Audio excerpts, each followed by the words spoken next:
Ladies and gents, boys and girls, welcome back to the Aram training channel. This is about competitive rowing.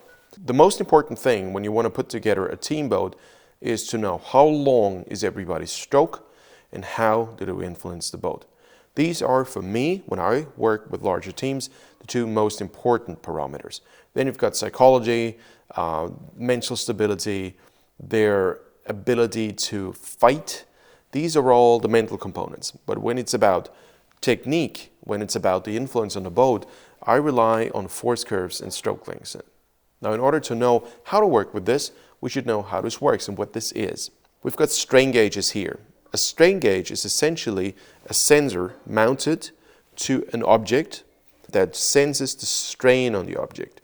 So when I start to pull here, there's a steel axle inside, 30 millimeters thick, it's quite thick, but it bends.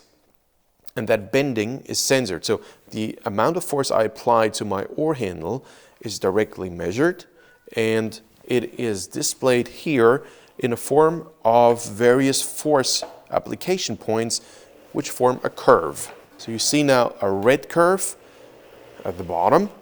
That's my force curve for the right hand. Red for us rowers is always the right side. Remember, we sit reversed.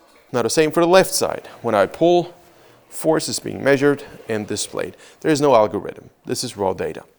So if I do this together, I have two independent curves. And as the by rower has two independent ways to move the same resistance, I can pretty much do exactly what I would do in a boat, with the difference that the feedback I get on a by rower is more accurate, and it kind of forces me to be more precise, because the boat just swivels to one side and doesn't tell me, hey, you're not straight anymore. It doesn't do that. But if I do this here, let's say I catch with the right hand ahead of the left one pretty much goes empty because I take away the resistance.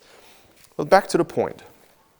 When I row, I distribute my force over the entire timeline. So that's a force over time curve. Why time? Because time is the axis on the bottom. And I'm interested in how do I actually apply force over time? What does this look like? This is what we call a pure force curve. It's not a power curve. That's the difference. Force is the momentary force I apply at each point of time. Now, if I calculate power, I need to calculate the force applied over a certain angle, over a certain time. And then I end up with a power curve. That's what we have here. This is a force by angle curve.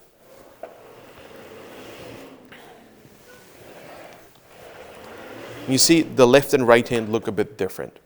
The reason for that is that almost nobody's perfectly symmetric.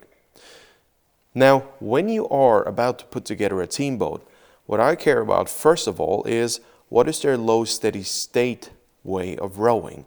How do they influence the boat?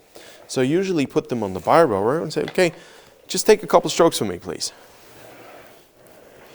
How do you row? And then there are usually three types of people.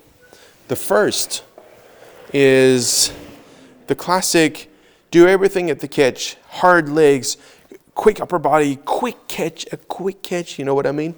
You know, and then there's not much left for the rest of the drive. So they would do.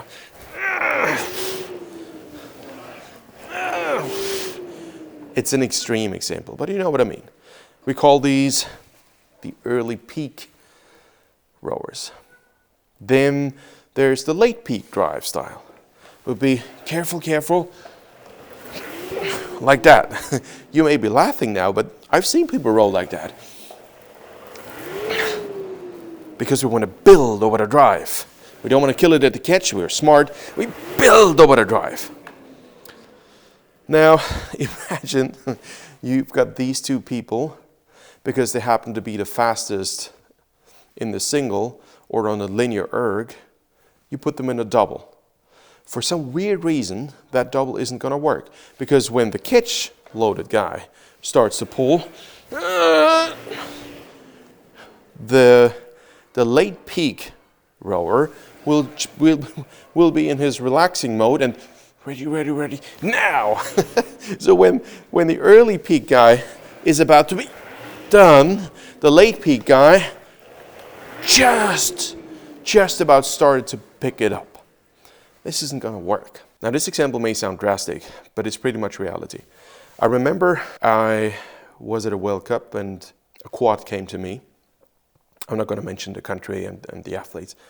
And I was one of the early bio rowers we had there. We started 2000, it was 2008. It was a pro of the early generations, and we had all four of them on the bio rower pro. Now one of them rowed like this. They actually had a curve that looked like that. I didn't know it was a quad. Then the midship came, and the midship rowed like this.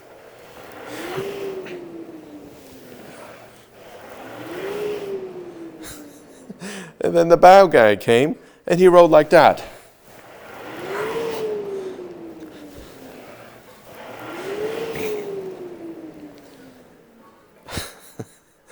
And I said, oh, really? How many single sculls do you send? Or is that a double and two singles? And then they told me, no, we row a quad. I said, oh no, you work against each other. You're not one boat. And we say, oh yeah. And then I often hear the argument, well, you see this from the outside. Do you really? And do you see how the effect changes when somebody's in lactate nirvana? So for the first, let's say in low steady state, you can fake about everything. You can really fake curves that look excellent and everybody has the same curves. But I'm interested is, what is somebody made of? What is their handwriting? Let's say in a 2K after 900 to 1200 meters. You know when it gets really uncomfortable? When the lactate levels become high and you cannot resort to faking it. You row how you're wired. Now I'm interested in how is my athlete wired? And when they're really struggling, do they still move the boat the same way or not? And this, in essence, is the trick to shape fast team boats. What I'm personally looking for is a plateau-shaped force curve.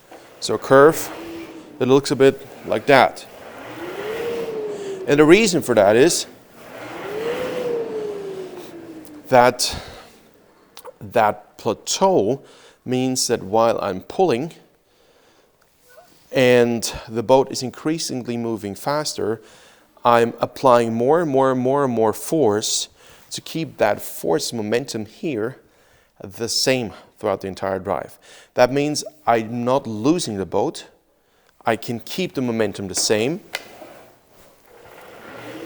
but I'm also not over accelerating doing that,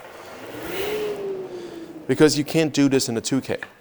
It has something to do with how we use our body weight and the given levers. Now, that is a very important factor, but let's get to something else that is important. Of course, you could use a straw on the boat. That's a good measure. So if you have nothing else available, you just mount a straw to the rigger. That's better than nothing, but you never know if that stroke length is effective or not. So what I like to do is have, I bring their boat setup onto the bio rower. This is currently set to 159.6 centimeters spread. It's set to 1 centimeter higher lift than right oarlock. Inboards are set to 86. And with that, let's see what the stroke length is. Of course, I'm rowing feet out for demonstration.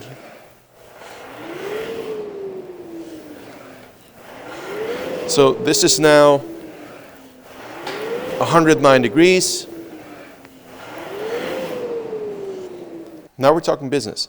If my athlete is able to do 107, 108 degree stroke length with a force curve that is a bit plateau shaped, and I get everybody else to do the same thing, we have a pool of interchangeable athletes. And that's exactly where I want to go. Let's say you're a collegiate coach and you cannot possibly predict when an athlete has a cold. You cannot predict when they might have an injury. You possibly could, but let's say you can't. You cannot predict if anything else goes wrong. So you need to have a pool of athletes you can interchange and they still form a compatible team. The idea is to shape your handwriting off the water when you can work on it. It's not easy to work on your technique handwriting in the boat because the influence that other people have on you is quite drastic. So there's a rowing program. If you know what I'm talking about, then you know about the difficulties of having your force curves influenced by somebody else in the boat. If you know, that's all I say. So I prefer to have people in a laboratory environment and then put them together. So actually know what their handwriting is in a laboratory environment, to repeat that. So my goal is, before I even get my team on the water, their influence on the boat is the same way. And that is quintessentially how you shape a fast team. Now, to end this video with something that I realized for myself. I've been rowing now for 32 years. And there's something I learned: it doesn't really matter what you do to a certain degree. If everybody has an early peak curve, but everybody does the same nonsense, in my humble opinion, then it's still faster than everybody trying to be individually effective without being synchronized. So you get one person rowing like that, the other person rowing like that. They might have all the same erg scores, but it's a different way of rowing. But ultimately, of course, having a plateau-like force curve and everybody having that is the most effective thing. And this is where excellence separates from decent. If you want to work with me, you find me on aramtraining.com. This is where I offer coaching, for example, Saturday classes where I coach you live every Saturday for 45 minutes, or you can go for one-on-one packages, with a training plan and one-on-one coaching, one-on-one online sessions. I'm starting a coaches mastermind group. If you're interested, you find all the details on aramtraining.com. If you would like to suggest a video topic, you can reach me. You can reach me on rowing.zone. My handle is @Aram. That's the rowing enthusiast platform that I'm building up. By the way, Ian Randall published a couple of very, very interesting articles, and they are uncensored. So there's no censorship on rowing.zone. Ian posted his articles exactly the way he wrote them. If you're interested in the BioRower, you find all the information on BioRower.com. We ship worldwide. It's available wherever you are.